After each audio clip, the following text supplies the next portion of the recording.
How to turn off chat messages on Temu. Hey everyone, welcome back to the channel.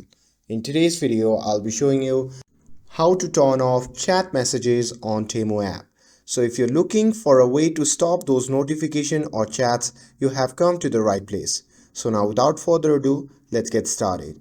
So first thing first, open the Temu app on your phone. And once you are inside the app, simply look for the profile icon. It's usually located in the bottom center of the screen.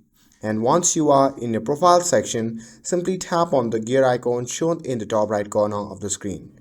And once you are in your settings section, simply tap on the option labeled as notification. And this is where you can control all the notifications related to app including chat messages.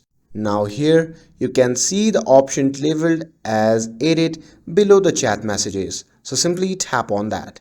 And once you tap on that, a pop-up menu will appear. From that menu, simply toggle off all the options.